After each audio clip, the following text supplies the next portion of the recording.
Hello, and welcome back to Scary Stories. Tonight, you'll hear two disturbing true encounters that defy logic and comfort.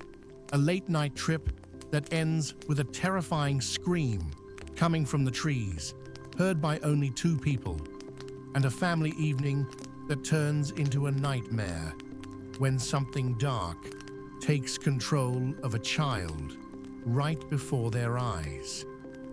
These are stories of moments when evil didn't hide. It revealed itself.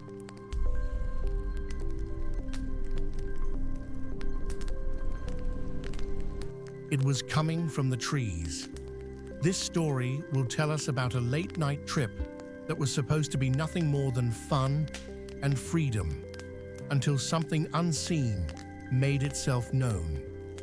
About a scream that only two people heard, and about a warning that came seconds before terror broke the silence. It was late, around 9 or 10 at night, when I got into the car with 7 other people.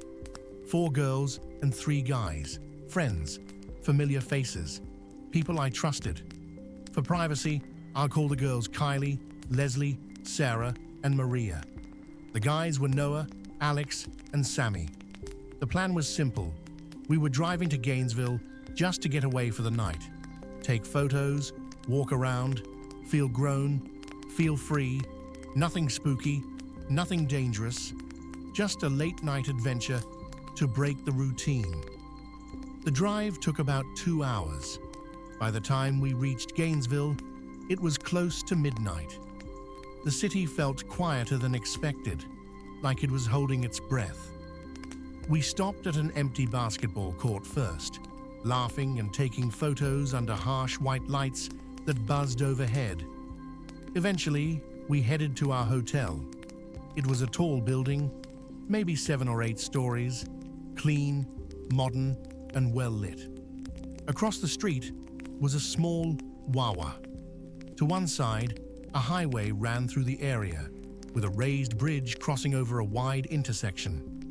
And beyond that, trees, not just a few. A dense, dark stretch of forest-like land pressed up close to the road, swallowing the light. Even from the parking lot, it looked wrong somehow. Too thick, too close, too quiet. We checked in, dropped our things off, and then, like dumb teenagers, we decided to go back outside to the parking lot to smoke and drink. Everyone was drinking except me. At the time, I didn't think much of it. Now, I think that might be important. Sammy stayed back inside. The rest of us gathered near the cars, laughing, talking, passing things around.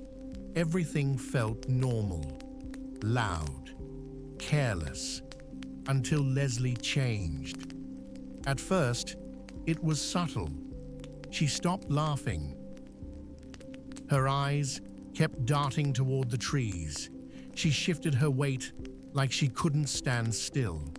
Then suddenly, she started walking away from the group, fast. The others laughed it off. Someone joked that she was tripping or trying to mess with us. No one took her seriously. No one except me. Something about her body language felt wrong. Not playful, not dramatic. Fear doesn't always scream. It sometimes just moves. So I followed her. We walked behind 2 parked cars, slightly separated from the rest of the group. The music and laughter faded behind us. The air felt colder there, thicker. As I caught up to her, I could see she was shaking. Her breathing was shallow, uneven, like she was trying not to cry. I asked her what was wrong. She didn't look at me. She just whispered, "It's coming." My heart dropped. I tried to stay calm, asking her what she meant. What's coming? From where? But she only got more distressed. Her voice cracked as she repeated it. "It's coming, bro. It's coming." And then, a scream ripped through the night. It wasn't human. It wasn't an animal either. Not anything I'd ever heard. It was too loud, too deep, too wrong. It echoed across the parking lot, bounced off the buildings, and seemed to come straight from the direction of the trees. The sound went straight through me. Every instinct in my body screamed danger. I didn't think. I ran. I sprinted back toward the group, adrenaline flooding my veins. I started yelling, asking them how they could just stand there, asking if they heard that. They looked at me like I was insane. No one heard anything. That made no sense. The scream had been deafening. There was no way it could have been missed. The hotel was close. The road, the cars, everything should have carried the sound. But they all swore they didn't hear a thing. Leslie and I didn't argue. We just ran inside the hotel. The front desk was still staffed, the lobby quiet and brightly lit. I asked them, almost begged them, if they heard a scream coming from outside. They said no. At that point, I felt like I was losing my mind. We went up to the room in silence. My hands were shaking. Leslie looked empty, like whatever fear had filled her had drained her completely. Sammy asked what happened. When we tried to explain, he gave us the same look everyone else had. Concern mixed with disbelief. He suggested maybe we should get some sleep, but sleep was impossible. I walked to the window. The trees loomed in the distance, barely visible in the darkness. And that's when I noticed something else. Police vehicles, several of them, then more, even SWAT. They were heading in the exact direction the scream came from. No sirens, no flashing lights, just silent movement. That somehow made it worse. We stood there, watching, not saying a word. No one else in the room seemed to notice how wrong that was. Eventually, people laid down, tried to rest, pretended the night hadn't cracked open around us. I didn't sleep. To this day, I don't know what that scream was.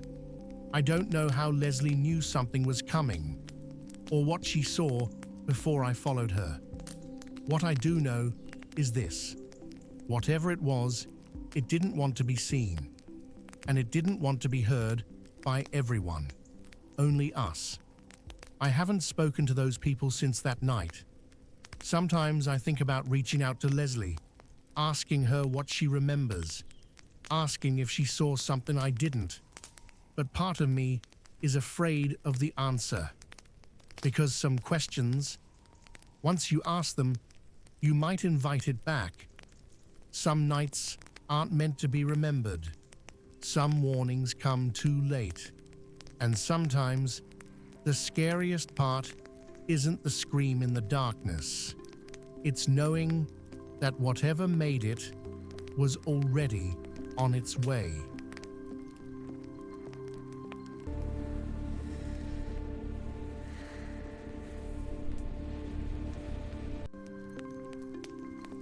The night something took my sister.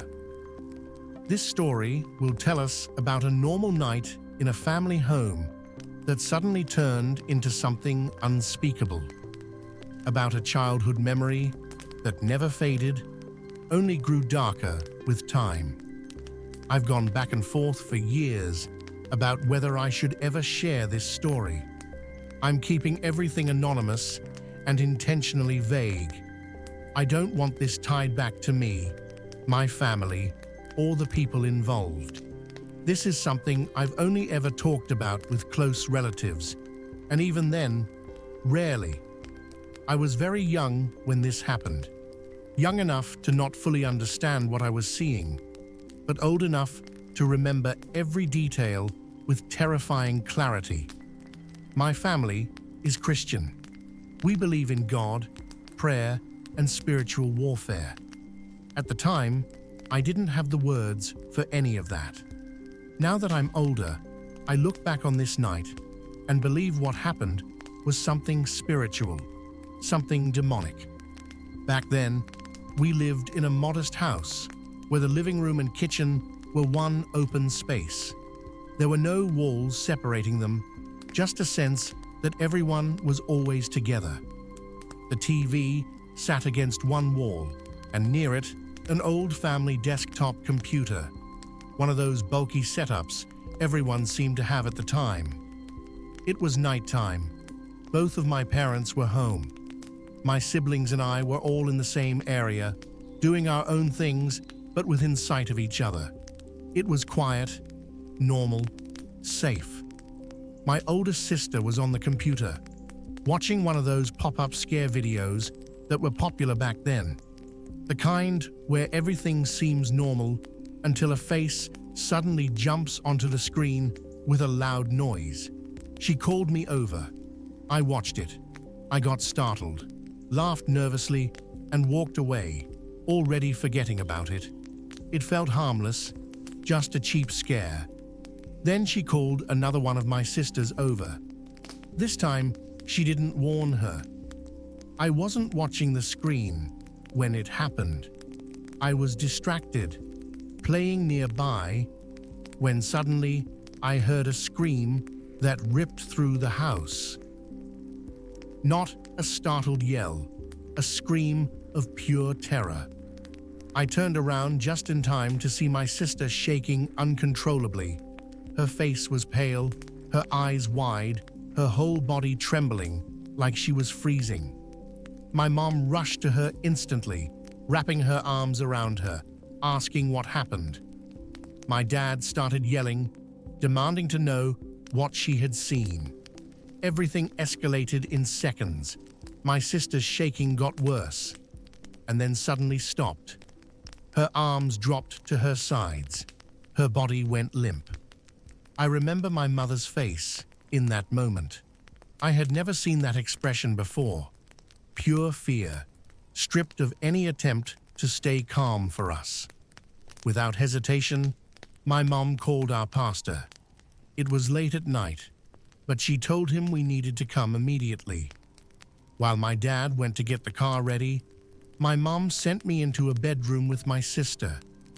I didn't understand why I had to stay with her, but I obeyed. She was sitting on the bed, motionless. I climbed up next to her and held her hand. I didn't know what else to do. I remember trying to comfort her the only way a child knows how, softly repeating, "It's okay. Everything's going to be okay." That's when I noticed how cold she was. Not just cold hands, cold in a way that felt wrong. Her skin didn't feel alive. Years later, after attending funerals, I realized the sensation was identical to touching someone who had already passed away. While I was holding her hand, she suddenly turned her head toward me. It happened fast, too fast. She looked directly into my eyes. Her eyes were completely black. No whites, no reflection, just darkness. I remember an overwhelming, instinctive terror flooding my body. The feeling wasn't just fear, it was recognition. The certainty that whatever I was looking at was not my sister, and yet somehow was still using her body. Now that I'm older, I believe she was possessed in that moment. We got into the car and drove to the church. The building was dark, except for a few lights inside. A teenage helper came out to meet us and tried to gently take my sister's hands. The moment she looked at him, his expression changed. He stepped back immediately and went to get the pastor. We were brought into the main area of the church. The space felt enormous and empty at night. My parents kept telling me everything was fine, but I knew they were lying. I sat behind my dad while the pastor and others surrounded my sister.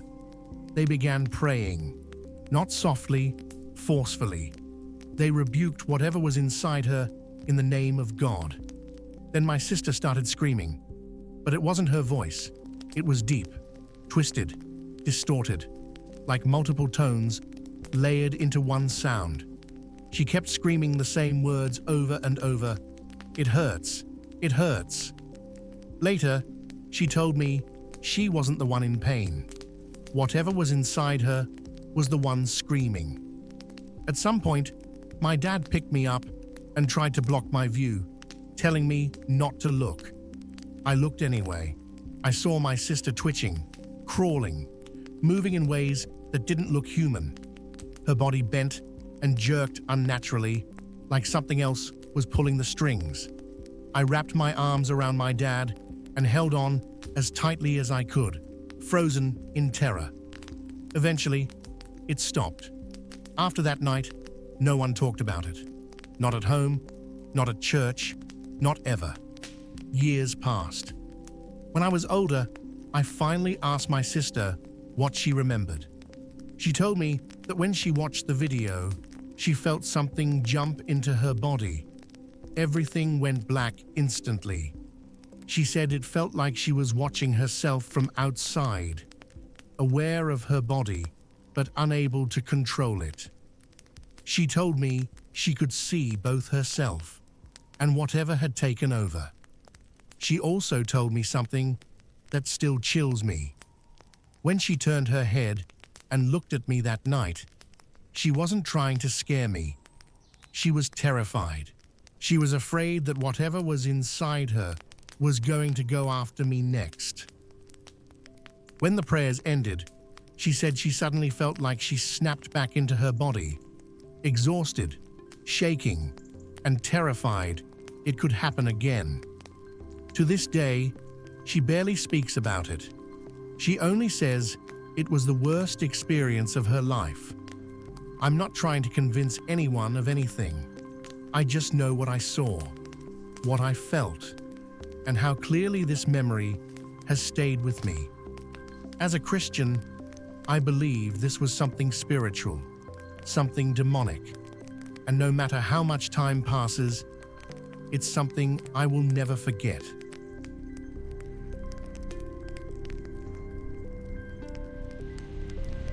Those were tonight's true stories on Scary Stories. Some encounters leave scars you can't see, and questions that never fade. If these stories unsettled you, there are many more waiting here. Subscribe, stay with the channel, and remember, sometimes the most frightening things aren't found in the dark, but in the moments when something dark finds you.